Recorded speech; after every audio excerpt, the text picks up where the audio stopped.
ঠাকুর, মা ও স্বামীজির চরণে প্রণাম নিবেদন করে শুরু করছি স্বামী গম্ভীরানন্দ মহারাজ কর্তৃক সম্পাদিত উদ্বোধন কার্যালয় থেকে প্রকাশিত শ্রী রামকৃষ্ণ ভক্ত মালিকা।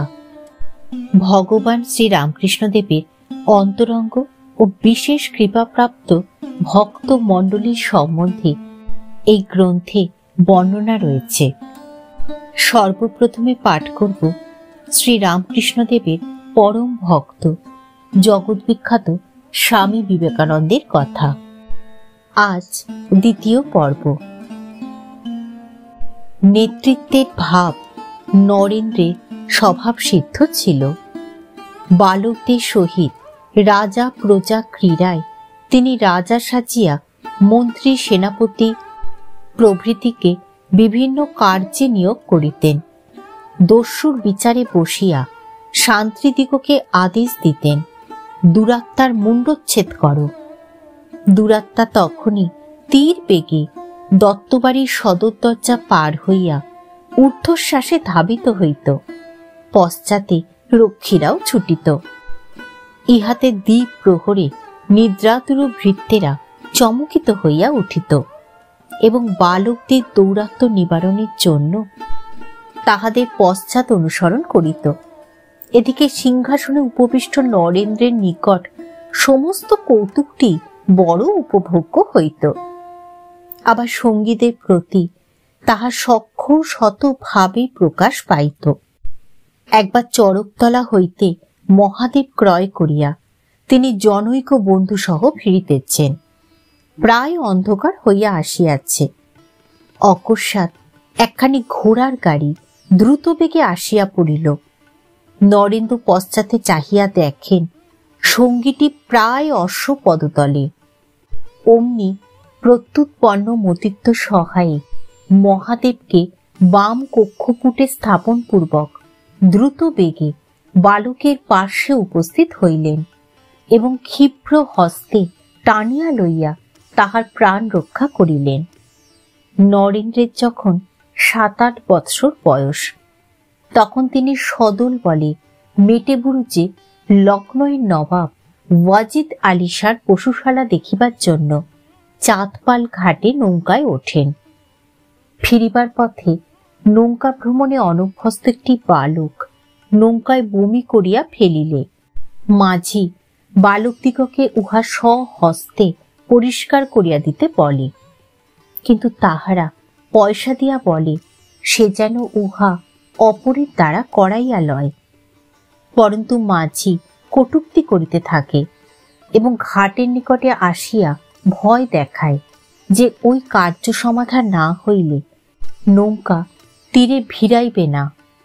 বচসা প্রায় মারামারিতে পরিণত হইতে যাইতেছে। এমন সময় সর্বকনিষ্ঠ নরেন্দ্র এক সুযোগে লম্ফ প্রদানপূর্বক তীরে অবতরণ করিলেন এবং 2 জন শ্বেতকায় সৈনিককে ময়দানের দিকে যাইতে দেখিয়া ছুটিতে ছুটিতে তাহাদের নিকট গিয়া হস্ত ধারণ পূর্বক আকার ইঙ্গিত ও ভাঙা ইংরেজিতে নিজেদের বিপদ জ্ঞাপন করিলেন। পল্টনের গোড়াদয় ওই সুন্দর ক্ষুদ্র বালকের আকর্ষণে ঘটনাস্থলে উপস্থিত হইল এবং হস্তস্থিত বেত্র কম্পিত করিয়া বালকদিগকে মুক্তিদানের আদেশ জানাইল। মাঝি আর দ্বিরুক্তি না করিয়া বালকদিগকে তীরে উঠাইয়া দিল। বিশ্বনাথবাবুর নিকট অনেক মক্কেল আসিতেন। তাহাদের মধ্যে একজন মুসলমান মক্কেলকে নরেন্দ্র চাচা বলিতেন। নরেন্দ্র চাচার বিশেষ স্নেহপাত্র ছিলেন এবং তাহার নিকট মিষ্টান্নাদি পাইতেন। হিন্দু মক্কেলদের ইহা অনুমোদিত না হইল উদার প্রকৃতি বিশ্বনাথ ভ্রুক্ষেপ করিতেন না, কিন্তু তাহা হইলেও দেশাচারের প্রতি সম্মান প্রদর্শন পূর্বক তিনি স্বীয় বৈঠকখানায় বিভিন্ন জাতির জন্য পৃথক হুকা রাখিতেন। নরেন্দ্রের নিকট ইহা একটি সমস্যা বিশেষ ছিল। তিনি যখন অনুসন্ধান ক্রমে জানিলেন যে ভিন্ন জাতির হুকায় ধূমপান করিলে জাতি নাশ হয়, তখন সমস্যাটি আরো জটিল হইয়া উঠিল। একদিন তিনি ইহা তাৎপর্য পরীক্ষার জন্য অপরের অনুপস্থিতিতে অভিনিবেশ সহকারে হুকাগুলি একটির পর একটি টানিতে লাগিলেন। এমতাবস্থায় পিতা সেখানে সহসা প্রবেশান্তে পুত্রের কাণ্ড দেখিয়া জিজ্ঞাসা করিলেন, কি করছিস রে? পুত্র উত্তর দিলেন, দেখছি জাত না মানলে কি হয়। পিতা উচ্চস্বরে হাসিয়া উঠিলেন এবং বটেরে দুষ্টু বলিয়া অন্যত্র চলিয়া গেলেন। আর একদিন লুকোচুরি খেলার সময় নরেন্দ্রনাথ দোতলার সিঁড়ি হইতে গড়াইতে গড়াইতে নিচে পড়িয়া জ্ঞান হারাইলেন। অনেক চেষ্টার ফলে 1 ঘণ্টা পরে চৈতন্য ফিরিয়া আসিলে ডাক্তার অভিমত প্রকাশ করিলেন যে আঘাত অতি গুরুতর হইলেও জীবননাশের আশঙ্কা নাই, কিন্তু ইহার ফলে তাহার দক্ষিণ চক্ষু ঠিক উপরে একটি ক্ষতচিহ্ন চিরজীবনের জন্য রহিয়া গেল।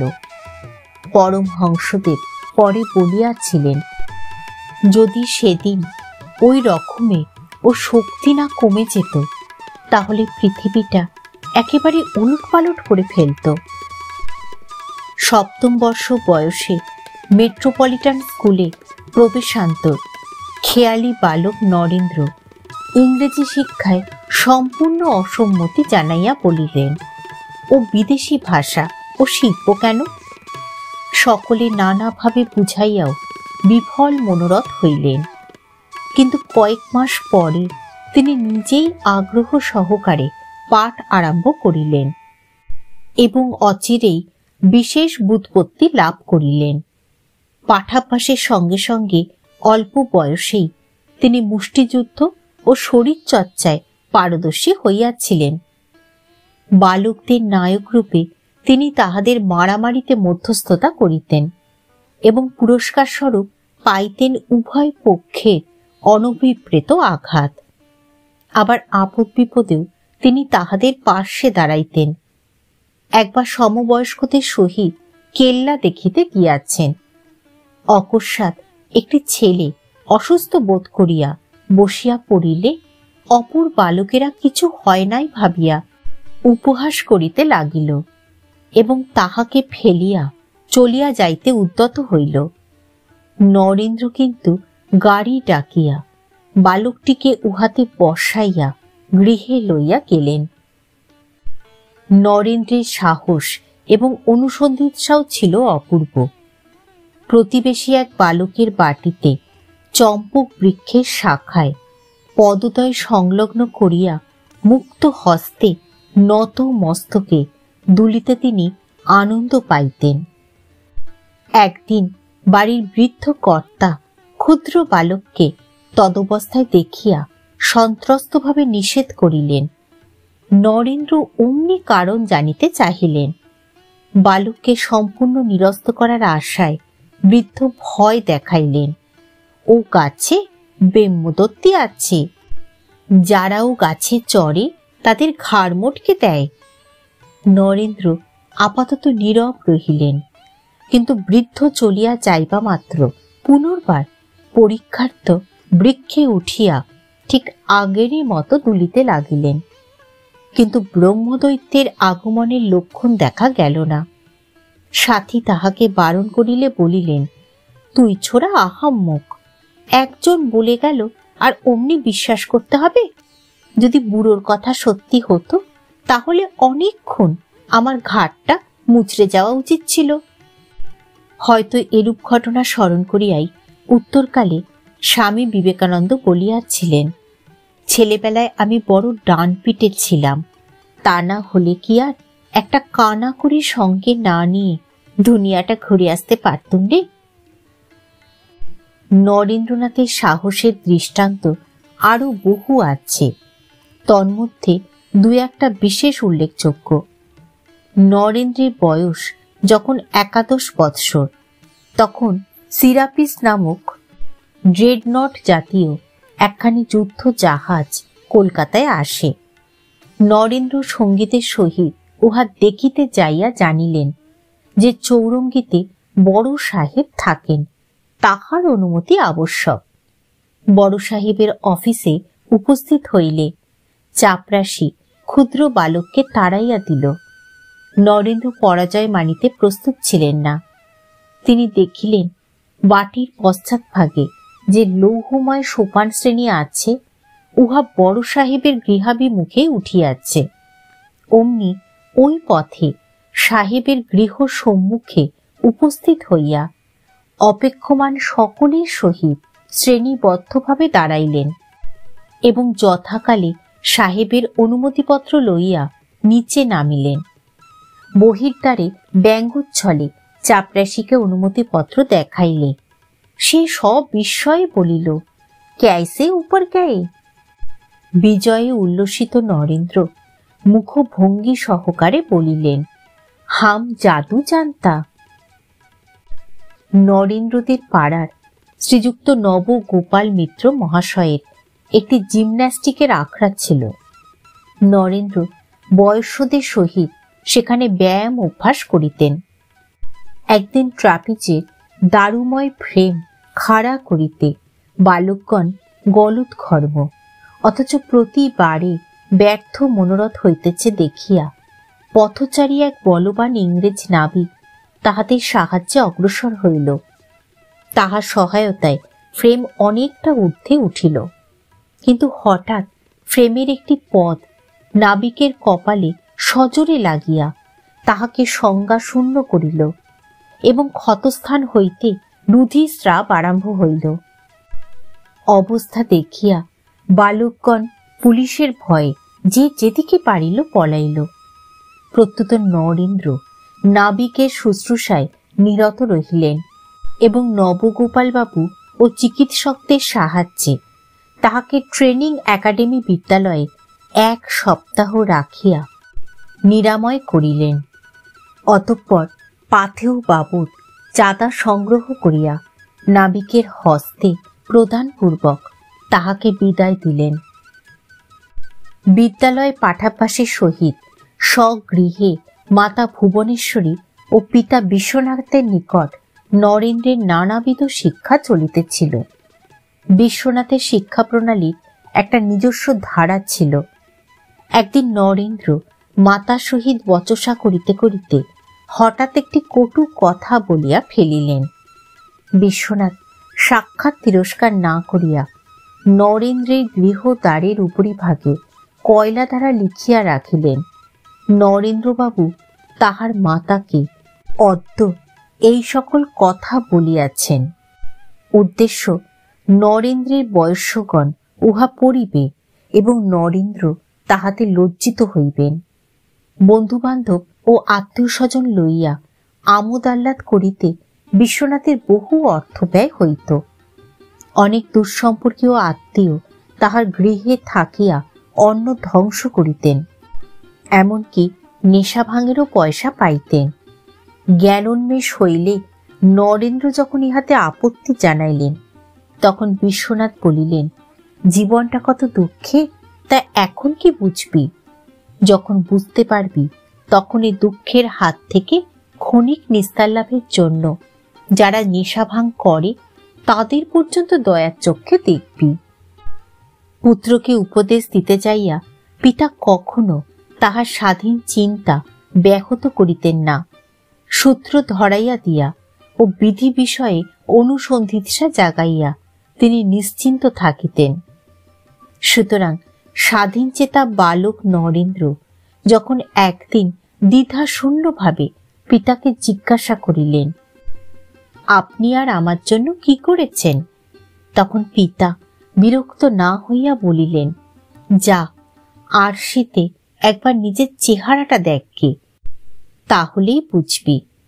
আর একদিন পিতার নিকট জানিতে চাহিলেন, সংসারে কিরূপ চলা উচিত? উত্তর পাইলেন, কখনো কোনো বিষয়ে বিস্ময় প্রকাশ করিস না। এই অমূল্য উপদেশ বিশ্বের বহু রাজপ্রাসাদে ও ভিখারির পণ্যকুটিরে বিবেকানন্দের মনকে সমভাবে প্রশান্ত রাখিতে সক্ষম হইয়াছিল। মাতা ভুবনেশ্বরীও অশেষভাবে সন্তানের সদ্গুণ রাশিকে ফুটাইয়া তুলিয়াছিলেন। বিদ্যালয়ে অযথা নিপীড়িত পুত্র মাতাকে দুঃখের কথা জানাইলে তিনি সান্ত্বনা দিয়া বলিয়াছিলেন, বাছা, যদি তোর ভুল না হয়ে থাকে তবে ওতে যায় আসে কি? ফল যাই হোক না কেন, যা সত্য বলে মনে করবি তাই করে যাবি। অনেক সময় হয়তো এর জন্য অন্যায় ও অপ্রীতিকর ফল সহ্য করতে হবে, কিন্তু তবু সত্যকে ছাড়বি না। দূরদৃষ্টি সম্পন্না জননী এতাদৃশ বিবিধ ঘটনায় অবিচলিত থাকিয়া সাময়িক অবিচার, পরাজয় ও বিপর্যয়ের পশ্চাতে যে সত্য শিব সুন্দর প্রতিষ্ঠিত আছেন তৎপ্রতি সন্তানের দৃষ্টি নিবদ্ধ রাখিতেন বলিয়াই মাতৃভক্ত বিবেকানন্দ একদা সগর্বে ঘোষণা করিয়াছিলেন, আমার জ্ঞানের বিকাশের জন্য আমি মার নিকট ঋণী। ঠাকুর, মা ও স্বামীজির চরণে প্রণাম নিবেদন করে শেষ করছি আজকের পাঠ। স্বামী গম্ভীরানন্দ মহারাজ কর্তৃক সম্পাদিত উদ্বোধন কার্যালয় থেকে প্রকাশিত শ্রী রামকৃষ্ণ ভক্তমালিকার শ্রী শ্রী ঠাকুরের পরম প্রিয় শিষ্য স্বামী বিবেকানন্দের দ্বিতীয় পর্ব।